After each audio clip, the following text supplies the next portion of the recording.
Hello सबैजनालाई धेरै भयो म यो भिडियो बनाउँछु भनेर सोचिरहेको थिएँ। यो भिडियो चाहिँ रिलेटेड टु दोज जसले चाहिँ भर्खरै नर्सिङ स्टार्ट गर्नुभयो, युके होस् या कुनै कन्ट्रीमा जो चाहिँ नेपालमा रेजिस्टर्ड नर्स हुनुहुन्थ्यो, जसले चाहिँ सुरुमा स्टार्टिङ गर्नुभएको छ। तपाईँहरूको लागि मैले यो भिडियो बनाएको हो। आई नो सुरुमा सबैलाई गाह्रो हुन्छ, इट्स रियली हार्ड, किनभने नयाँ इन्भाइरोमेन्ट, नयाँ रुल, नयाँ सबै नयाँ हुँदाखेरि चाहिँ प्यानिक हुने गर्छ काममा, जुन मलाई पनि भएको थियो। र म अलिअलि मेरो एक्सपिरियन्समा चाहिँ हजुरलाई कसरी चाहिँ हजुरले ट्याकल गर्न सक्नुहुन्छ भन्ने विषयमा चाहिँ तपाईँलाई अलिकति भन्न चाहेको यो भिडियोबाट। सुरुमा चाहिँ अब मैले पनि युकेमा रेजिस्टर्ड नर्स भएर काम गर्न थालेँ सुरुमा। र सुरुमा गर्न थाल्दाखेरि चाहिँ म एकदमै प्यानिक हुन्थेँ, किनभने लाइक सबै कुरा नयाँ थियो। नेपालमा जस्तो थिएन, यहाँ सबै सिस्टमहरू नयाँ, सबै अब नेपालमा अब मैले गरेको ठाउँमा लाइक ग्रुपमा काम गरिन्थ्यो, 3 जनालाई अब एउटै पेसेन्टको रेस्पोन्सिबिलिटी हुन्थ्यो। सो द्याट एकजना अलिकति प्यानिक भयो या कसैले काम गर्न अब के पर्यो भने पनि अर्को चाहिँ अब आफ्नो त्यही सेम रेस्पोन्सिबिलिटी चाहिँ कभरअप गर्नलाई हुन्थ्यो भने यहाँ चाहिँ अब पेसेन्ट चाहिँ छ 7 जना, अब एकोर्डिङली कुन वार्डमा हुनुहुन्छ 7 जना 6 जना त्यसरी नै दिनुहुन्छ।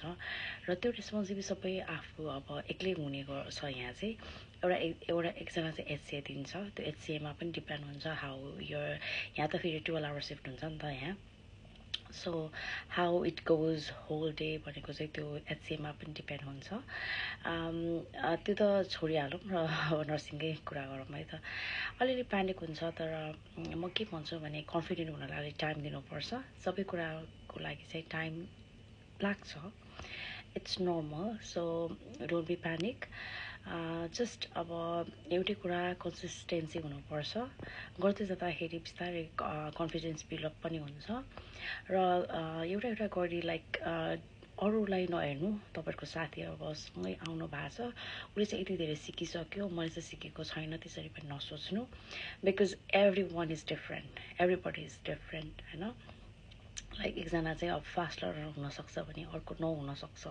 म पनि फास्ट लर्नरमा पर्दिनँ र मलाई पनि टाइम लाग्यो, लाइक सबै सिक्नको लागि टाइम लाग्यो। आफूमा कतिको इम्प्रुभ भएको छ, आजभन्दा भोलिभन्दा पर्सि कति इम्प्रुभ भएको छ, त्यसमा चाहिँ फोकस गर्नुहोला। That really matters. अनि कन्फिडेन्स बिस्तारै आफूलाई एटलिस्ट 6 महिना टाइम दिनु। अब नयाँ ठाउँमा आउने बित्तिकै होइन, हामी नेपालमा जस्तै काम गर्न हामी क्यापेबल हुन्छौँ ल 1-2 दिनमै भनेर चाहिँ नसोच्नु।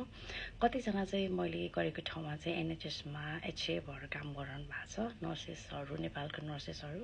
कोही चाहिँ ओइटी चाहिँ गाह्रो भनेर अड्किनु भएको छ भने, अब कोही चाहिँ होइन यही कम्फोर्टेबल छ, एचए नै कम्फोर्टेबल छ, नर्सेसको धेरै रेस्पोन्सिबिलिटी छ भनेर चाहिँ त्यसैमा अड्किनु भएको छ। त्यसै नअड्किनु, आफूले पढेको आफ्नो क्षमता र आफ्नो सबै त्यो चाहिँ त्यो कम्फोर्ट जोनमा मात्र नबस्नु। यु क्यान डु इट, गर्न सकिन्छ भनेर ओइटी अब 1 इयर गरिसक्नु भएको छ भने आफूले अब म्यानेजरसँग कुरा गरेर आफूले इङ्ग्लिस सर्टिफिकेटहरू लिन सकिन्छ। र सिबिटी त इजी नै छ, मैले भिडियो पनि बनाएको छु, हजुरलाई हेल्प चाहिन्छ भने त्यो पनि हेर्नुहोला, त्यो छँदैछ। र केही हेल्प चाहिन्छ भने मेसेज गर्नु, I am always there to help you. त्यही नै हो, कन्फिडेन्स बिल्डअप हुन्छ बिस्तारै है त, नातिनु काम भनेको त्यस्तै हो। जहाँ गए पनि हेक्टिक हुन्छ, तर पनि टाइम अनुसार you will be use to it है त।